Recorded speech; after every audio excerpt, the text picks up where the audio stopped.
खुद और खुदा के नजर में ठीक होना चाहिए आदमी को, अपने नजर में और भगवान के नजर में। रात में जब आईना में आदमी चेहरा देखता है तो उस समय नजर अपने आप से मिला सके, तो ये सब अगर हम मिला लेते हैं, उनके हाथ कीचड़ था मेरे हाथ गुलाल, जिसके हाथ जो था उसने दिया उछाल, तो जिसके पास कीचड़ है वो कीचड़ उछा लेगा, जिसके पास गुलाल है। तो एक सवाल जरूर आप पूछिएगा कि शिवहर में बदलाव के लिए क्या करना पड़ेगा हम सबको।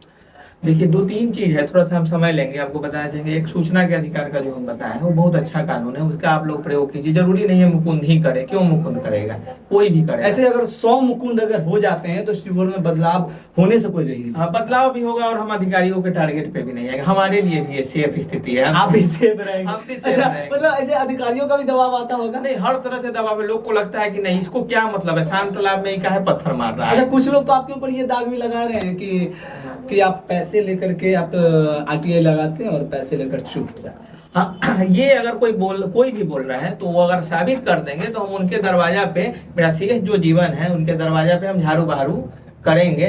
क्योंकि इसमें एक बड़ा महत्वपूर्ण चीज है, पहले तो हम आरटीआई को बहुत पूजा समझते हैं। दूसरा बात है कि हम अपने पूर्वज को भी धन्यवाद देना चाहेंगे कि हमारा अभी इस तरह का स्थिति नहीं है कि हमको उस माध्यम से पैसा कमाना पड़े। और साथ साथ जो है हम खुद, मेरा एजुकेशनल क्वालिफिकेशन अगर कोई जान रहा है तो वो जानता है कि हम चाहें तो अभी किसी भी कंपनी में अच्छा नौकरी ले सकते हैं। बीटेक किए हुए हैं, बीटेक किए हुए, तो हम कहीं भी जाके हम उससे बेहतर कमा सकते हैं। तो इस सब के बावजूद भी हम कोचिंग, मोटी रकम मिलती है उसमें ना? नहीं, मोटी रकम ये जो है सबसे बड़ा बात है ये। एक दो लोग कमेंट भी किए कि जरा पूछिएगा मुकुंद भैया से कितना कमा लेते हैं। ये जो है सबसे बड़ा बात है कि आदमी, श्री राम जी पे भी सवाल उठा है, तो आदमी को खुद और खुदा, वो मर्यादा पुरुषोत्तम, खुद और खुदा के नजर में ठीक होना चाहिए आदमी को, अपने नजर में और भगवान के नजर में। रात में जब आईना में आदमी चेहरा देखता है तो उस समय नजर अपने आप से मिला सके, तो ये सब अगर हम मिला लेते हैं तो हम गलत नहीं है। और दूसरा बात ये है कि वो लोग जो सवाल उठा रहे हैं हम पे, वो अपने ऊपर भी देखे कि वो क्या कर रहे हैं। क्या वो आपको बदनाम करने की एक साजिश है? तो इससे कोई फर्क नहीं पड़ता है, क्योंकि जो अच्छा है अच्छा है। अगर कोई बदनाम करने का, क्योंकि बदनाम तो होने का सवाल ही नहीं है, क्योंकि पूरा शिवहर जानता है, शिवहर के अधिकांश लोग जानते हैं कि मुकुंद किस प्रवृत्ति का लोग है, इस तरह के लोग हैं या नहीं है। और दूसरा बात है वो ये चाहते हैं, जो लोग भी चाहते हैं, हम आपको बताते हैं कि मुकुंद इसलिए घबरा जाए, बेचैन हो जाए कि नहीं बदनामी के डर से इस काम को छोड़ दे और चैन से करप्शन कर सके। लेकिन हम छोड़ने वाले नहीं है। आप कितना मतलब जारी रहेगा। हाँ, जो आदमी कितना भी कीचड़ उठाए, तो उनके हाथ कीचड़ था मेरे हाथ गुलाल, जिसके हाथ जो था उसने दिया उछाल, तो जिसके पास कीचड़ है वो कीचड़ उछालेगा, जिसके पास गुलाल है वो गुलाल उछालेगा। तो ओवरऑल जो पूरा परिस्थिति है, किसी के बदनाम करने से कोई बदनाम नहीं होता, क्योंकि भगवान जानते हैं। और एक सीसीटीवी भगवान का हर जगह लगा है, यहाँ पे किसी का कुछ ये नहीं होना है। यहाँ पे जिसका भी जो यहाँ जो कोर्ट है उससे बड़ा कोर्ट भगवान के दरबार में, वहाँ सबको दिखाना है। और वहाँ पे पता चलेगा कि कौन किस तरह प्रवृत्ति का लोग है। एक बात ये है, और दूसरा बात है कि सूचना के अधिकार, एक सुनवाई इस कोर्ट में और दूसरी सुनवाई ऊपर वाले की। और सूचना के अधिकार का काफी बेहतरीन चीज है, पूजा का चीज है। और ये सबसे महत्वपूर्ण बात है कि हमको सूचना के अधिकार के माध्यम से कोई कागज अगर मेरे हाथ लगता है तो अगला दिन सोशल मीडिया पे रहता है। तो सोशल मीडिया पे हम जब डाल ही देते हैं तो मेरा सूचना कहाँ रह जाता है, तो शिवहर का सूचना हो जाता है। फिर उसमें ब्लैकमेलिंग कमाने का बात कहाँ से आ गया। अगर हम एक दिन भी रोके अपने पास तब तो सवाल उठेगा। अच्छा, आप अपने जीवन में सबसे पहले सूचना का अधिकार को लेकर के आपने आवेदन कब दिया? 2009 में दिए। 2009 कौन सा मुद्दा? उस समय शिक्षा विभाग से जुड़ा हुआ था कि टीचर और शिक्षक का जो अनुपात है वो अनुपात है कि नहीं, इससे संबंधित जो है ये हम जानकारी लिए थे 2009 में। और उसके बाद निरंतर ये जारी है। और आखिरी आपने आरटीआई कब फाइल किया? आखिरी हाल में ही एक आरटीआई लगाए थे। विभिन्न क्या कहता है, विभिन्न विभागों में कितने पद सृजित हैं कर्मचारियों और पदाधिकारियों को, कितने रिक्त हैं। और मेरा आप जब भी आरटीआई लीजिएगा, हमारे बहुत सारा फाइल है, आपको किसी दिन दिखा देंगे। मेरे आरटीआई को आप लीजिएगा तो उसमें देखिएगा कि कभी भी हम किसी व्यक्तिगत आरटीआई नहीं लगाए। बहुत सारे लोग आते हैं हमारे पास, विभागीय आरटीआई। हाँ, विभाग जन समस्याओं से जुड़ा हुआ आरटीआई लगाते हैं, तो उसमें न ब्लैकमेलिंग का स्थिति है न कमाने का स्थिति। हम कोई व्यक्तिगत आरटीआई नहीं लगाते हैं। हालांकि बहुत लोग का सुझाव होता है कि फलना का जो बेटा है बहुत तन के चल रहा है, देखिए तो सरकारी नौकरी में कागजात कौन दिए हुआ है। तो ये सब चीज को हम इग्नोर करते हैं, इस तरह का आरटीआई नहीं लगाते हैं। जब भी हम लगाए हैं जन समस्याओं का सरोकार से जुड़ा हुआ आरटीआई लगा है, और इससे आम लोगों को सीधा सीधा फायदा होता है। और इसमें आप लोग आम लोगों को सहयोग भी करना चाहिए। हाँ, जैसे कि हम आरटीआई लगाए थे, एक आपको बताते हैं एक उदाहरण, बहुत सारा आरटीआई लगा है, बहुत लोगों का इसमें लाभ भी हुआ है, लोग को बता देते हैं कि कैसे कैसे लगना है। तो एक आरटीआई लगा नवाब हाई स्कूल में, कोएड एजुकेशन होना चाहिए।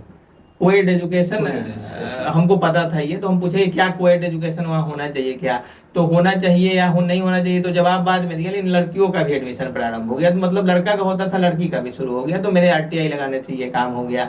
और भी कई काम है। रेलवे विभाग पूरा शिवहर जब सोया हुआ था, राजनीतिक हमारी अगली टॉपिक वही थी, उस दौर में भी हम इतना आरटीआई सब बार बार सवाल पूछते थे। आपने रेलवे के लिए कितना बार आरटीआई लगाया? रेलवे के लिए 50 से ऊपर आरटीआई लगाया। 50 से ऊपर रेलवे के लिए आरटीआई लगाया गया है। लेकिन आप इस बात से अंदाजा लगा सकते हैं कि शिवहर का जो जनप्रतिनिधि है कैसे सोए हुए हैं और किस निद्रा में है कि उन्हें ये दिख नहीं रहा है कि शिवहर का एक जनता जो लगातार एक सेवा प्रदान करने के लिए शिवहर की तमाम जनता को एक सेवा जो होनी चाहिए, उनका हक बनता है, उनके अधिकार के लिए लड़ रहा है, और जिन्हें चुन कर भेजा गया है, सदन में भेजा गया है, उन्हें ये चीज़ की जानकारी नहीं, या फिर जानकारी है तो वो दिखता नहीं। अगर दिखता है तो 2006 से अब तक 2024 हो गया, अब तक क्यों नहीं हो पाया?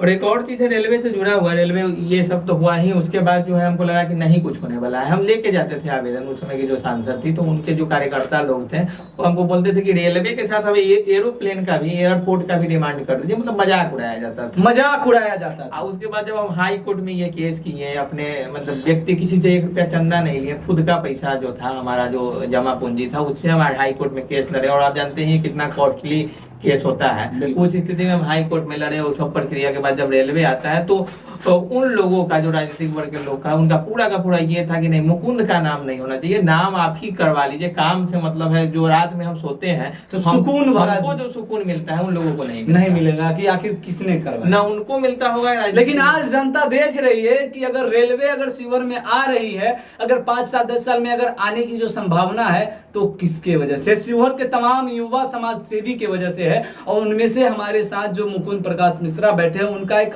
अथक प्रयास के बाद ये संभव हो पाया है। तो आप इस बात को मत भूलिएगा, अगर कभी इसका ऋण चुकाना पड़े तो आप याद जरूर रखिएगा जी।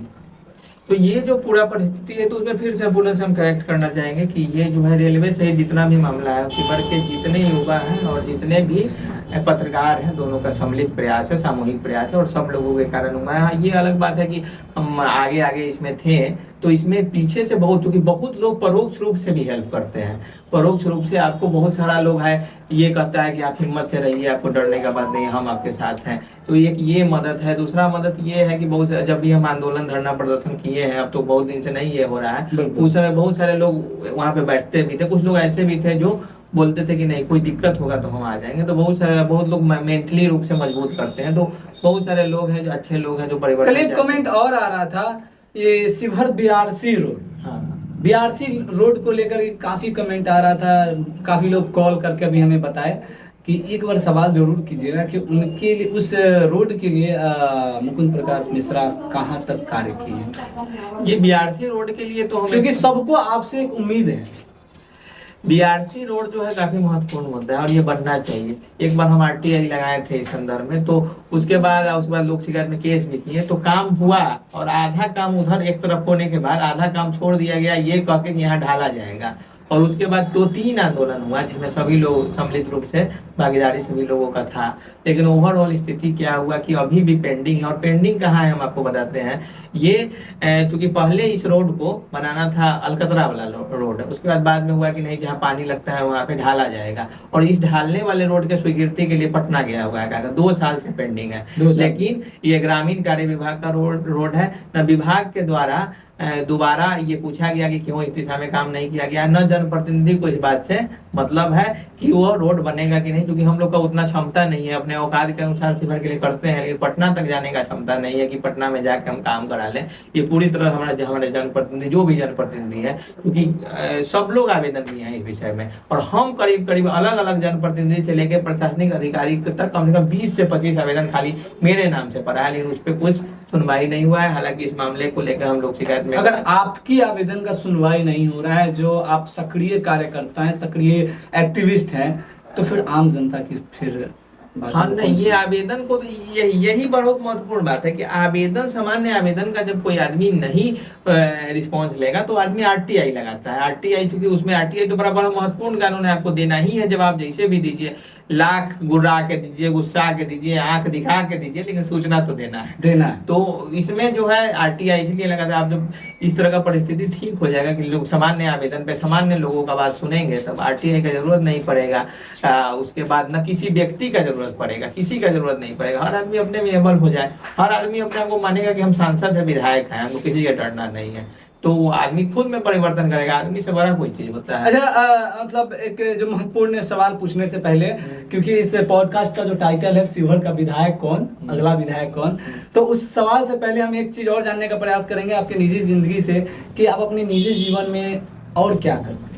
हम निजी जीवन में बच्चों को पढ़ाते हैं, कोचिंग संस्था से जुड़े हुए हैं, दरवाजे पे भी बच्चे को पढ़ाते हैं। तो ओवरऑल जो है मेरे रग रग में सेवा भाव है। हाँ, तो ये जो है आर्थिक, जो कि आर्थिक जरूरी है, हम शिवहर के लोगों से भी ये बोलेंगे, आम लोग को भी ये बोलेंगे, युवा लोग को बोलेंगे, जो लोग भी हैं, क्योंकि एक सशक्त राष्ट्र का निर्माण एक सशक्त राज्य के निर्माण से होता है। और एक सशक्त राज्य कब बनता है? जब क्षेत्र सशक्त बनता है। और क्षेत्र सशक्त कब बनता है? जब एक परिवार सशक्त बनता है। और परिवार सशक्त कब बनता है? जब व्यक्ति सशक्त बनता है। तो हर व्यक्ति, वो अच्छे लोग जो चाहते हैं कि समाज में परिवर्तन में हो, वो अपने आप को सशक्त, समृद्ध, संपन्न बना ले। और एक संपन्न लोग ही समाज के लिए लड़ सकता है। अगर 10 रुपया का अगर हमको जरूरत है और एक कोई आदमी आके हमसे 2 रुपया मांग रहा है, तो हमको 10 ही रुपया है, तो हम तो पहले अपना नहीं ये करेंगे।